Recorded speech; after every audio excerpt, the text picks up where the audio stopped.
एक ऐसा शब्द जिसे सुनते ही दिमाग दो हिस्सों में बंट जाता है। एक हिस्सा कहता है यह स्वाभाविक है, दूसरा हिस्सा कहता है यह कमजोरी है। और यहीं से भ्रम शुरू होता है।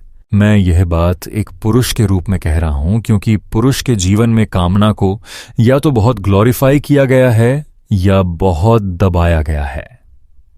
बीच का रास्ता शायद ही कभी सिखाया गया हो।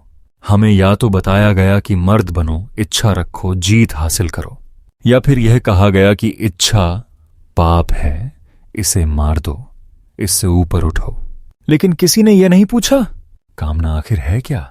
क्या यह सिर्फ शरीर की भूख है या फिर यह चेतना की एक ऊर्जा है जिसे हम समझ नहीं पाए?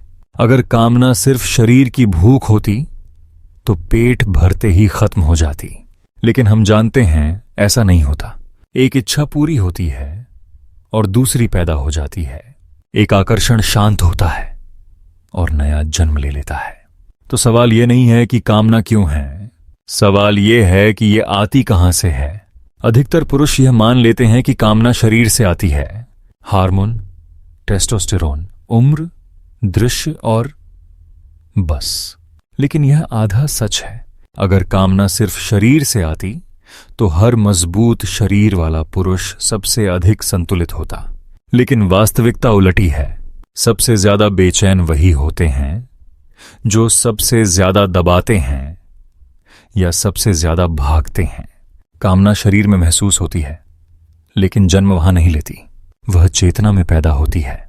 और यही बात सबसे ज्यादा असहज करती है, क्योंकि इसका मतलब यह है कि समस्या शरीर नहीं है, समस्या हमारा अवचेतन है। मैंने देखा है जब आदमी थका होता है तब इच्छा ज्यादा उग्र होती है, जब आदमी खाली होता है तब इच्छा ज्यादा शोर करती है, जब आदमी दिशाहीन होता है तब कामना उसे खींचने लगती है। तो क्या यह शरीर की भूख है या फिर भीतर की रिक्तता की आवाज? यहां एक कड़वी सच्चाई है। अधिकतर पुरुष कामना का उपयोग करते हैं खुद से भागने के लिए। जब जीवन में उद्देश्य नहीं होता, जब मन में स्पष्टता नहीं होती, जब भीतर कोई दिशा नहीं होती, तब कामना एक आसान एस्केप बन जाती है। क्षणिक सुख, क्षणिक राहत, क्षणिक विस्मृति। लेकिन राहत और समाधान में फर्क होता है। कामना राहत देती है, चेतना समाधान देती है। और जब हम राहत को समाधान समझ लेते हैं, वहीं से फंस जाते हैं। बहुत से लोग कहते हैं इच्छा तो प्राकृतिक है। हां, प्राकृतिक है, लेकिन आग भी प्राकृतिक है। आग से भोजन भी पकता है और घर भी जलता है। फर्क आग में नहीं, उसके उपयोग में है। कामना भी आग है। अगर तुम अचेत हो तो यह तुम्हें जला देगी। अगर तुम जागरूक हो तो यही ऊर्जा तुम्हें ऊपर उठा सकती है। लेकिन जागरूकता आसान नहीं है, क्योंकि जागरूक होने का मतलब है अपने भीतर की सच्चाई देखना। और अधिकतर पुरुष अपनी सच्चाई से डरते हैं। वे यह नहीं देखना चाहते कि उनकी कामना के पीछे क्या छिपा है। अकेलापन, अस्वीकृति का डर, सत्ता की भूख या सिर्फ मान्यता पाने की लालसा। कामना अक्सर प्रेम का रूप पहन लेती है, लेकिन भीतर से वह सिर्फ मान्यता मांग रही होती है।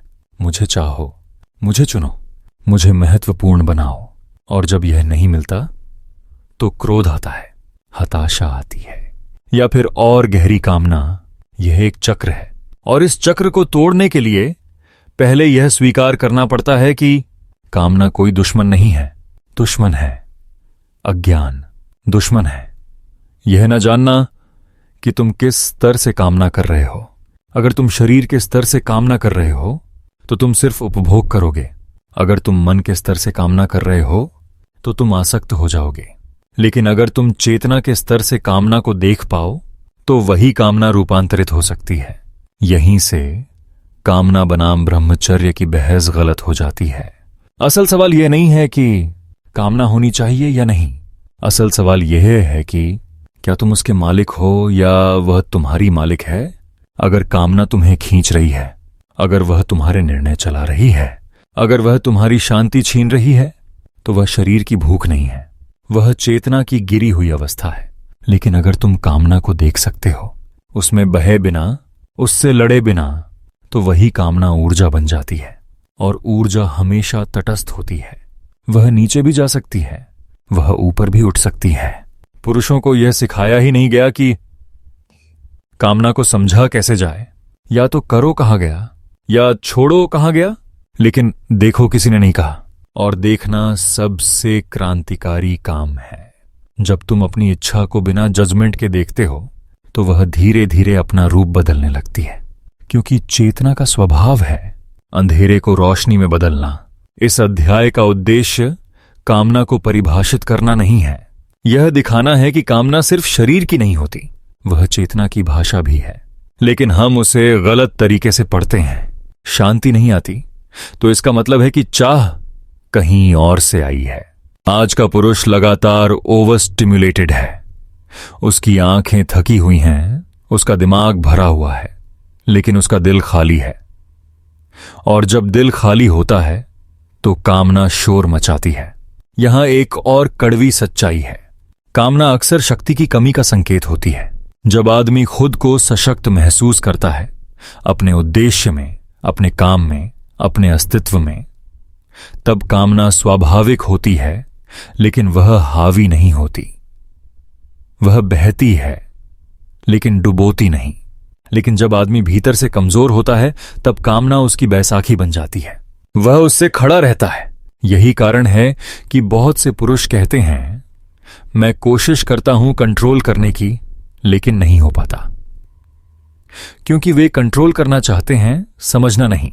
कंट्रोल हमेशा विरोध से आता है, समझ स्वीकार से आती है, और कामना विरोध में और उग्र हो जाती है। अगर तुम उसे दबाओगे तो वह विकृति बनेगी, अगर तुम उसे खुली छूट दोगे तो वह लत बनेगी। लेकिन अगर तुम उसे देख सको बिना डर के, बिना शर्म के, तो वह शिक्षक बन सकती है। कामना तुम्हें यह दिखाती है कि तुम्हारे भीतर क्या अधूरा है, लेकिन हम उसे पूरा करने लग जाते हैं देखने की बजाय। यहीं से चेतना की भूमिका शुरू होती है। चेतना का मतलब यह नहीं कि तुम साधु बन जाओ। चेतना का मतलब है जो हो रहा है उसे उसी समय देख पाना। जब इच्छा उठे तो तुरंत भाग मत जाओ, रुको, देखो कि वह शरीर में कहां महसूस हो रही है, देखो कि उसके साथ कौन सा विचार जुड़ा है, देखो कि वह तुम्हें किस दिशा में खींच रही है। अक्सर तुम पाओगे कि वह किसी व्यक्ति की नहीं, किसी अनुभूति की चाह है, स्वीकार किए जाने की, शक्तिशाली महसूस करने की, जिंदा महसूस करने की। और अगर तुम उस अनुभूति को सीधे जीवन के किसी रचनात्मक क्षेत्र में देना सीख लो, काम, साधना, कला, शारीरिक श्रम, तो कामना अपना रूप बदलने लगती है। यह दमन नहीं है, यह रूपांतरण है। और यही वह बात है जो पुरुषों को कभी सिखाई नहीं गई। हमें बताया गया कि कामना या तो भोग है या त्याग, बीच का रास्ता। चेतना लगभग गायब रहा, लेकिन चेतना ही वह आग है जो कामना को जला नहीं देती बल्कि शुद्ध करती है। जब तुम कामना को देखना सीखते हो तो तुम उसके पीछे छिपी ऊर्जा को महसूस करते हो। वही ऊर्जा जो अगर नीचे जाए तो लत बनती है, और अगर ऊपर उठे तो रचनात्मक शक्ति बन जाती है। यह कोई आध्यात्मिक कल्पना नहीं है, यह प्रत्यक्ष अनुभव की बात है। हर बार जब तुम इच्छा को बिना तुरंत पूरा किए, बिना तुरंत दबाए, सिर्फ कुछ समय के लिए देखते हो, तुम महसूस करोगे कि वह अपनी तीव्रता खो देती है, क्योंकि उसका ईंधन तुम्हारी अचेतनता थी। और जब चेतना आती है तो अचेतनता टिक नहीं पाती। यहीं से यह साफ होता है कि कामना न तो शरीर की दुश्मन है, न ही चेतना की विरोधी। वह एक संकेत है, और संकेतों को या तो समझा जाता है या गलत पढ़ लिया जाता है। ज्यादातर पुरुष गलत पढ़ते हैं और फिर पूरी जिंदगी उसी गलती को दोहराते रहते हैं जब तक कि थक न जाएं। और थकान के बाद ही सवाल उठता है, क्या यही सब है? यहीं से असली बदलाव शुरू होता है। जब यह साफ हो जाता है कि कामना सिर्फ शरीर की भूख नहीं है, तब अगला सवाल अपने आप उठता है, अगर यह चेतना की ऊर्जा है तो यह ऊर्जा करती क्या है? और क्यों कुछ लोगों के लिए यही ऊर्जा पतन बन जाती है, जबकि कुछ के लिए यही ऊर्जा निर्माण बनती है? यहीं पर अधिकतर पुरुष एक और बड़ी भूल कर बैठते हैं। वे यह मान लेते हैं कि कामना को कम करना ही समाधान है। कम देखो, कम सोचो, कम महसूस करो। लेकिन ऊर्जा कभी कम नहीं होती। ऊर्जा सिर्फ दिशा बदलती है। जब तुम कामना को दबाने की कोशिश करते हो तो तुम असल में उसकी दिशा नहीं बदलते, तुम बस उस पर ढक्कन रख देते हो। और दबाई गई ऊर्जा हमेशा कोई ना कोई रास्ता खोज लेती है, कभी गुस्से में, कभी हिंसा में, कभी आत्मघृणा में, कभी चोरी छिपे भोग में। इसलिए यह समझना जरूरी है कि कामना का सवाल नैतिक नहीं है, यह ऊर्जा का सवाल है। ऊर्जा नैतिक नहीं होती, वह सिर्फ बहती है। अब इस बहाव को समझने के लिए हमें एक कदम और गहराई में जाना होगा। शरीर और चेतना के बीच के पुल पर पुरुष का शरीर स्वभाव से बाहर की ओर जाता है। उसकी ऊर्जा स्वाभाविक रूप से एक्सपेल करना चाहती है।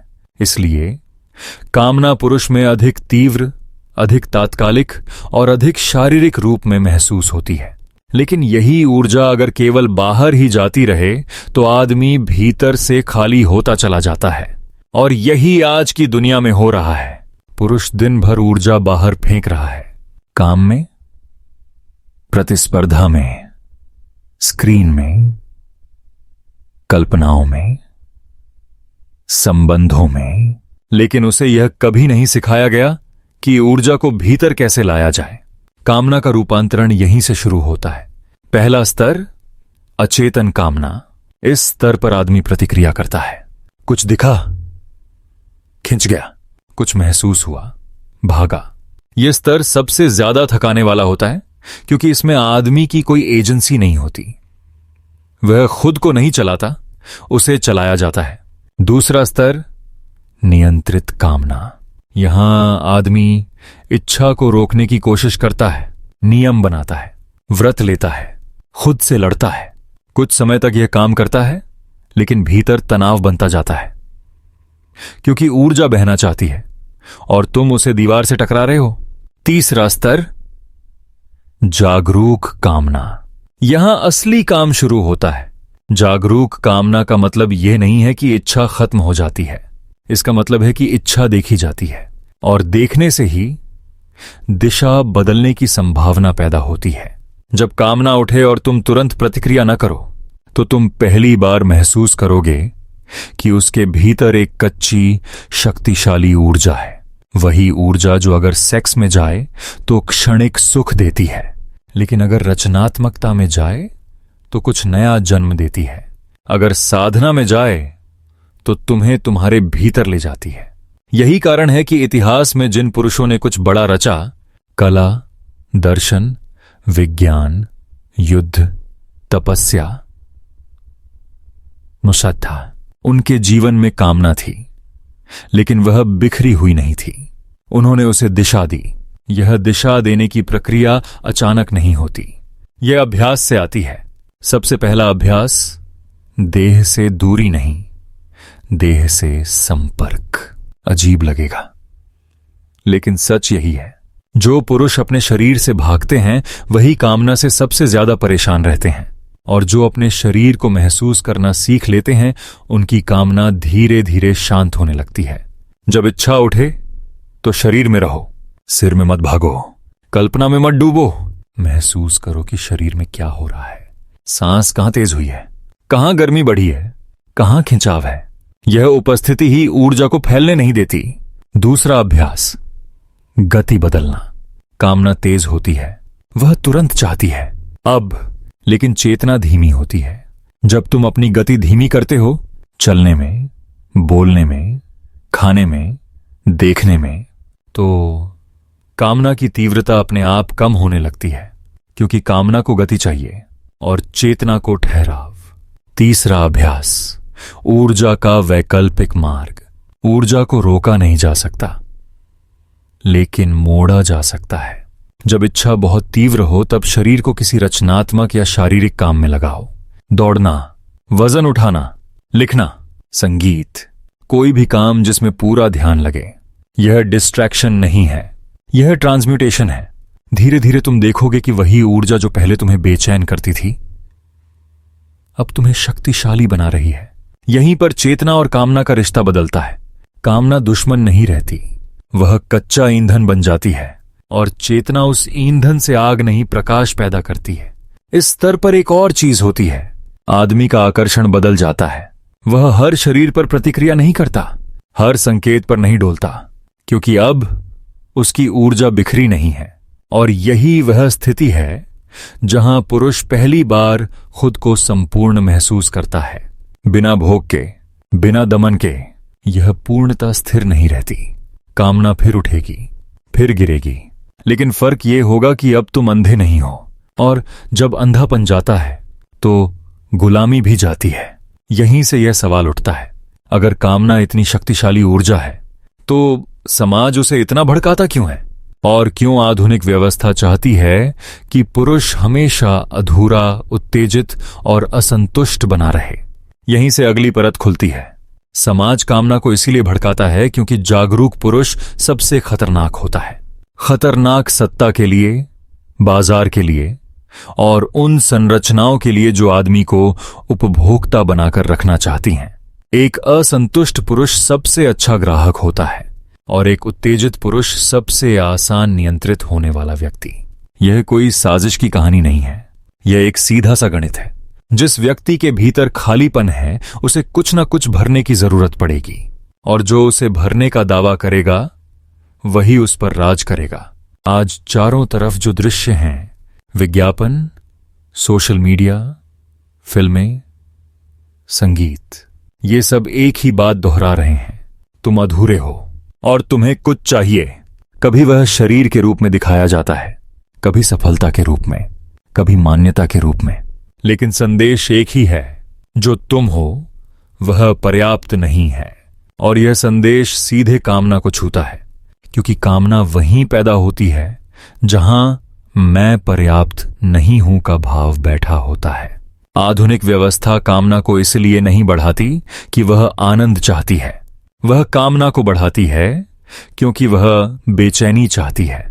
शांत आदमी सवाल पूछता है, बेचैन आदमी खरीदता है। यहां से पुरुष की स्थिति को समझना जरूरी हो जाता है। पुरुष को लगातार बताया गया है कि उसकी पहचान उसके पाने से है, उसकी कीमत उसकी जीत से है, उसका मूल्य उसकी उपलब्धियों से है। और जब यह सब नहीं मिलता तो भीतर एक दरार पैदा होती है। उसी दरार से कामना चिल्लाने लगती है और आदमी सोचता है, अगर मुझे यह मिल गया तो मैं ठीक हो जाऊंगा। लेकिन वह कभी ठीक नहीं होता, क्योंकि समस्या बाहर नहीं थी। यहां एक और परत खुलती है। कामना को समाज सिर्फ भड़काता नहीं, वह उसे दिशा भी देता है, और यह दिशा अक्सर नीचे की ओर होती है। नीचे की ओर जाने वाली ऊर्जा जल्दी परिणाम देती है, और जल्दी परिणाम हमेशा लत पैदा करते हैं। तुरंत सुख, तुरंत राहत, तुरंत ध्यान। लेकिन कोई भी चीज जो तुरंत सब कुछ दे दे, वह धीरे धीरे सब कुछ छीन लेती है। पुरुष यह महसूस करता है, लेकिन उसे शब्द नहीं मिलते। वह बस इतना जानता है कि कुछ गलत है। वह ज्यादा देखने के बाद भी खाली है, ज्यादा पाने के बाद भी बेचैन है, ज्यादा भोग के बाद भी थका हुआ है। और फिर वह खुद को दोष देता है, शायद मुझ में ही कमी है, शायद मैं ज्यादा चाहता हूं, शायद मैं कमजोर हूं। लेकिन सच्चाई यह है कि वह एक ऐसी व्यवस्था में फंसा है जो उसकी ऊर्जा को लगातार बाहर खींच रही है, और उसे कभी भीतर लौटने का रास्ता नहीं सिखाया गया। कामना की सबसे बड़ी त्रासदी यह है कि वह आदमी को वर्तमान से काट देती है। जब कामना हावी होती है तो आदमी या तो भविष्य में जी रहा होता है, जब यह मिलेगा तब, या फिर अतीत में वह अनुभव कितना अच्छा था। वर्तमान में रहना कामना को सबसे ज्यादा डराता है, क्योंकि वर्तमान में रहने पर कामना को नकाब नहीं मिलता। वह जैसी है वैसी दिख जाती है, और अक्सर वह बहुत साधारण निकलती है। एक ऊर्जा जो दिशा चाहती है, लेकिन समाज दिशा नहीं देता, वह डिस्ट्रैक्शन देता है। और डिस्ट्रैक्शन का मतलब होता है ध्यान को तोड़ देना। ध्यान टूटा रहेगा तो आदमी कभी अपने भीतर झांक ही नहीं पाएगा। यही कारण है कि आज का पुरुष ज्यादा जानता है लेकिन कम समझता है। वह कामना के बारे में बहुत कुछ पढ़ सकता है, लेकिन उसे महसूस करने से डरता है, क्योंकि महसूस करने का मतलब है रुकना, और रुकना आज के सिस्टम के खिलाफ है। रुकने पर आदमी देखेगा कि उसकी कई इच्छाएं उसकी नहीं हैं, वे उधार की हैं। डाली गई हैं, बार बार दोहराई गई हैं। और यह देखना दर्दनाक हो सकता है, क्योंकि तब सवाल उठता है, अगर यह मेरी इच्छा नहीं थी तो मैं इतने साल किसके पीछे भाग रहा था? यहीं से असली जागरूकता शुरू होती है। जागरूकता का मतलब यह नहीं कि तुम सब कुछ छोड़ दो या दुनिया से कट जाओ। जागरूकता का मतलब है तुम ये पहचान सको कि कौन सी कामना तुम्हें गिरा रही है और कौन सी तुम्हें गढ़ रही है। हर इच्छा समान नहीं होती। कुछ इच्छाएं तुम्हें फैलाती हैं, कुछ तुम्हें सिकोड़ती हैं। कुछ के बाद तुम शांत महसूस करते हो, कुछ के बाद और ज्यादा भूखे। यही पहचान विकसित करनी होती है। और यह पहचान किसी किताब से नहीं आती, यह अनुभव से आती है। हर बार जब तुम किसी इच्छा के पीछे जाने वाले हो तो खुद से एक सवाल पूछो, इसके बाद मैं कैसा महसूस करूंगा? हल्का या भारी, खुला या संकुचित? यह नैतिक सवाल नहीं है, यह ऊर्जात्मक सवाल है। शरीर झूठ नहीं बोलता। अगर इच्छा के बाद शरीर में शांति है तो वह चेतना की दिशा में जा रही है। अगर इच्छा के बाद शरीर में बेचैनी है तो वह सिर्फ भूख थी, और भूख को खिलाते रहने से भूख बढ़ती है। यहीं पर पुरुष को एक बहुत बड़ी जिम्मेदारी लेनी पड़ती है, अपनी कामना की जिम्मेदारी। दुनिया को दोष देना आसान है, हार्मोन को दोष देना आसान है, परिस्थितियों को दोष देना आसान है, लेकिन जब तक तुम ये नहीं मानोगे कि तुम अपनी ऊर्जा के संरक्षक हो, तब तक कुछ नहीं बदलेगा। संरक्षक होने का मतलब ये नहीं कि तुम सख्त बन जाओ, इसका मतलब है तुम सजग बनो। सजगता वह चाकू है जो कामना को काटती नहीं, उसका आकार देती है। और आकार दी गई ऊर्जा विनाश नहीं करती, वह निर्माण करती है। लेकिन यहां एक आखिरी भ्रम भी तोड़ना जरूरी है। बहुत से पुरुष यह सोचने लगते हैं कि अगर उन्होंने कामना को समझ लिया तो वे ऊपर उठ गए। यह अहंकार की नई चाल है। कामना जीवन भर आती रहेगी, यह खत्म नहीं होती। लेकिन फर्क यह होगा कि अब तुम उसके गुलाम नहीं रहोगे। और गुलामी से आजादी किसी बड़े निर्णय से नहीं आती, वह छोटे छोटे जागरूक क्षणों से आती है। हर बार जब तुम रुकते हो, हर बार जब तुम देखते हो, हर बार जब तुम भागते नहीं, यही वे क्षण है जहां आदमी फिर से आदमी बनता है। और यहीं से कामना शरीर की भूख नहीं रहती, वह चेतना की ऊर्जा बनना शुरू करती है। ऊर्जा जो तुम्हें तोड़ती नहीं, तुम्हें गढ़ती है। और अब सवाल यह नहीं रहता कि कामना अच्छी है या बुरी, सवाल यह बन जाता है, क्या तुम तैयार हो उस ऊर्जा को संभालने के लिए जो तुम्हारे भीतर पहले से मौजूद है? क्योंकि अगर तुम तैयार नहीं हो तो वही ऊर्जा तुम्हें संभाल लेगी। अगर तुम यहां तक पहुंचे हो तो इसका मतलब है कि अब सवाल बदल चुका है। अब यह सवाल नहीं है कि कामना क्या है, सवाल यह है कि तुम उसके साथ जीना कैसे चाहते हो। क्योंकि सच यह है कि कामना को समझ लेने के बाद भी जीवन आसान नहीं हो जाता, बल्कि ज्यादा ईमानदार हो जाता है। और ईमानदारी हमेशा पहले असहज लगती है। जब तुम पहली बार यह देखना शुरू करते हो कि कौन सी इच्छाएं तुम्हारी अपनी नहीं हैं, तो भीतर एक अजीब सा शोक उठता है, जैसे तुमने बहुत समय किसी और की कहानी जी है, जैसे तुमने अपनी ऊर्जा गलत जगह खर्च कर दी। यह पछतावा नहीं है, यह जागने की पीड़ा है। और यही पीड़ा असली मोड़ होती है। यहां पर अधिकतर पुरुष दो रास्तों में से एक चुनते हैं। पहला रास्ता, वे थोड़ा समझ लेते हैं, थोड़ी जागरूकता आ जाती है, और फिर वे उसी दुनिया में लौट जाते हैं। वे कहते हैं, हां सब समझ में आ गया, लेकिन वे बदलते नहीं। यह समझ सिर में रहती है, जीवन में नहीं उतरती। दूसरा रास्ता, वे यह स्वीकार कर लेते हैं कि अब पीछे लौटना संभव नहीं है। अब वे अंधे नहीं रह सकते। अब हर इच्छा, हर खिंचाव, हर उत्तेजना उनके सामने एक प्रश्न बन जाती है। और यह रास्ता कठिन है, लेकिन यही असली रास्ता है। इस रास्ते पर चलने का मतलब है कि तुम अपने आप से झूठ नहीं बोल सकते। अब तुम ये नहीं कह सकते कि बस यूं ही हो गया। अब हर बार तुम्हें दिखता है कि तुम क्यों कर रहे हो, और यही देखने की क्षमता तुम्हें धीरे धीरे स्वतंत्र बनाती है। यहां एक बहुत गहरी बात समझनी जरूरी है। कामना तब तक समस्या नहीं बनती जब तक तुम उसे पहचान से नहीं जोड़ते। जैसे ही तुम ये कहना शुरू करते हो, मैं ऐसा ही हूं, मेरी फितरत ही ऐसी है। मर्द ऐसे ही होते हैं। उसी पल कामना तुम्हारी पहचान बन जाती है, और पहचान से जुड़ी चीजों को छोड़ना बहुत मुश्किल होता है। लेकिन जब तुम ये देख लेते हो कि कामना एक अवस्था है, एक तरंग है जो आती है और जाती है, तो वह तुम्हें परिभाषित नहीं कर पाती। तुम उससे बड़े हो जाते हो। यह बड़ा होना अहंकार नहीं है, यह स्पष्टता है। अब एक और बहुत जरूरी बात। बहुत से पुरुष यह सोचने लगते हैं कि अगर वे कामना को समझ गए तो उन्हें अब किसी से जुड़ने की जरूरत नहीं। यह भी एक भ्रम है। जागरूक पुरुष ठंडा नहीं हो जाता, वह और अधिक जीवंत हो जाता है। फर्क बस इतना होता है कि अब वह मजबूरी से नहीं जुड़ता, वह चुनाव से जुड़ता है। अब वह किसी को भरने के लिए नहीं चाहता, वह साझा करने के लिए चाहता है। और साझा करने में कोई भूख नहीं होती। जब भूख नहीं होती तो प्रेम बदल जाता है। वह पकड़ नहीं बनता, वह स्वतंत्रता बनता है। और स्वतंत्रता से जुड़ा प्रेम कामना को विकृत नहीं करता, वह उसे सुंदर बनाता है। यह वही जगह है जहां कामना और चेतना एक दूसरे की विरोधी नहीं रहती, वे एक दूसरे की पूरक बन जाती हैं। कामना तुम्हें जीवन की ओर खींचती है, चेतना तुम्हें गहराई देती है। बिना कामना के जीवन सूखा हो जाता है, बिना चेतना के कामना अंधी हो जाती है। संतुलन दोनों के बीच है, लेकिन यह संतुलन नियमों से नहीं आता, यह अभ्यास से आता है। और अभ्यास का मतलब कोई भारी साधना नहीं है।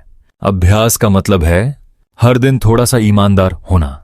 जब आकर्षण हो तो उसे स्वीकार करना, जब इच्छा हो तो उसे देखना, जब खिंचाव हो तो उसमें डूबने से पहले रुकना। बस इतना। तुम्हें कहीं भागना नहीं है, तुम्हें कहीं पहुंचना नहीं है, तुम्हें सिर्फ उपस्थित होना है और उपस्थित रहना। सबसे दुर्लभ पुरुष गुण बन चुका है, क्योंकि दुनिया तुम्हें लगातार बाहर खींचती है, स्क्रीन में, कल्पना में, तुलना में। लेकिन जिस दिन तुम भीतर टिकना सीख लेते हो, उसी दिन कामना तुम्हें नियंत्रित करना बंद कर देती है। वह आती है, तुम उसे देखते हो और वह चली जाती है। कुछ इच्छाएं फिर भी रहेंगी, कुछ संबंध फिर भी बनेंगे, कुछ अनुभव फिर भी होंगे, लेकिन अब तुम उनमें खोए नहीं रहोगे, तुम उनमें जागे रहोगे। और जागे हुए अनुभव कभी लत नहीं बनते, वे स्मृति बनते हैं, समझ बनते हैं, परिपक्वता बनते हैं। यही कारण है कि जागरूक पुरुष की आंखों में अलग तरह की शांति होती है। वह शांति इसलिए नहीं होती कि उसने सब कुछ छोड़ दिया है, वह शांति इसलिए होती है कि उसने खुद को पकड़ लिया है। और जिसने खुद को पकड़ लिया, उसे कुछ पकड़ने की जरूरत नहीं रहती। अब कामना शरीर की भूख नहीं रहती, वह जीवन की धड़कन बन जाती है। धड़कन जो तुम्हें याद दिलाती है कि तुम जीवित हो, लेकिन तुम्हें चलाती नहीं। और यही असली आजादी है, न भोग की, न त्याग की, बल्कि समझ की। अगर तुम इस समझ को लेकर आगे चलते हो तो जीवन तुम्हें अलग तरह से जवाब देगा, कम शोर के साथ, ज्यादा गहराई के साथ। और तब तुम ये नहीं पूछोगे कि कामना क्या है, तुम बस ये जानोगे कि तुम उसके साथ कैसे रहना चाहते हो, शांत, जागरूक और पूरी तरह जिम्मेदार। और अब जब यह पूरा वृत्त लगभग पूरा होने वाला है तो एक आखिरी बात बचती है, ईमानदारी। ईमानदारी खुद से, क्योंकि कामना को समझ लेने के बाद सबसे बड़ा खतरा यह नहीं होता कि आदमी फिर गिर जाएगा। सबसे बड़ा खतरा यह होता है कि आदमी खुद को समझदार समझने लगता है। वह कहता है, अब मुझे सब पता है, अब मैं जागरूक हूं, अब यह मुझ पर हावी नहीं होगी। यहीं से नई अचेतनता शुरू होती है। सच यह है कि कामना कभी पूरी तरह समाप्त नहीं होती और उसे समाप्त करने की जरूरत भी नहीं है। कामना जीवन की आग है और आग का काम जलना है, लेकिन आग को जलने देने और आग में जल जाने में फर्क होता है। जागरूक पुरुष वह नहीं है जिसकी कोई इच्छा नहीं है। जागरूक पुरुष वह है जो अपनी इच्छाओं से झूठ नहीं बोलता। वह यह नहीं कहता कि यह आध्यात्मिक है जब असल में वह भूख है। वह यह नहीं कहता कि यह प्रेम है जब असल में वह अकेलापन है। वह यह नहीं कहता कि यह स्वभाव है जब असल में वह आदत है। और यही साफ देख पाना कामना को धीरे धीरे साफ करता जाता है। यह कोई एक दिन की प्रक्रिया नहीं है, यह रोज की मुलाकात है अपने भीतर उठती हर लहर के साथ। कभी तुम जीतोगे, कभी तुम फिसलोगे, कभी तुम भ्रमित होगे। और यह सब ठीक है, क्योंकि जागरूकता का मतलब परफेक्शन नहीं है। जागरूकता का मतलब है जिम्मेदारी। जब तुम ये जिम्मेदारी ले लेते हो कि मैं अपनी ऊर्जा के लिए जिम्मेदार हूं, तो दुनिया तुम्हें उतना नहीं हिला पाती। तब उत्तेजना आती है, लेकिन तुम्हें तोड़ती नहीं। तब आकर्षण होता है, लेकिन तुम्हें खींच कर नहीं ले जाता। तब संबंध बनते हैं, लेकिन तुम उनमें खोते नहीं। और यही वह स्थिति है जहां पुरुष पहली बार सही अर्थों में मजबूत बनता है। न कठोर, न नियंत्रक, बल्कि स्थिर। स्थिरता वह गुण है जो आज सबसे ज्यादा दुर्लभ है। और यही वह गुण है जिससे कामना डरती है, क्योंकि कामना अराजकता में फलती है और चेतना स्थिरता में। अगर इस पूरी यात्रा में कोई एक बात तुम्हारे भीतर ठहरी हो, तो वह यही है, कामना से लड़ो मत, उसे भगाओ मत, उसे महिमा मंडित भी मत करो। बस उसे देखो। देखते देखते तुम पाओगे कि तुम उसके ऊपर खड़े हो। और यही खड़ा होना आजादी है। अगर यह वीडियो, यह पूरी बात, यह यात्रा तुम्हें थोड़ी भी स्पष्टता दे पाई हो, तो इसे लाइक करना सिर्फ एक क्लिक नहीं है। यह उस तरह की बातचीत को समर्थन देना है जो आदमी को और उत्तेजित नहीं, और अधिक जागरूक बनाती है। और अगर तुम ऐसी और गहरी, ईमानदार और बिना दिखावे की बातों के साथ जुड़े रहना चाहते हो, तो सब्सक्राइब करना सिर्फ एक चैनल फॉलो करना नहीं है। यह उस रास्ते पर साथ चलने का फैसला है जहां सवाल आसान नहीं होते, लेकिन जवाब तुम्हें भीतर से मजबूत बनाते हैं। नीचे कमेंट में यह बताना कि इस पूरी श्रृंखला का कौन सा विचार तुम्हें सबसे ज्यादा असहज या स्पष्ट लगा, क्योंकि वही जगह असल काम की होती है। याद रखना, कामना समस्या नहीं है, अचेतनता है। और जिस दिन चेतना आ जाती है, उसी दिन आदमी पहली बार सच में अपने जीवन का मालिक बनता है।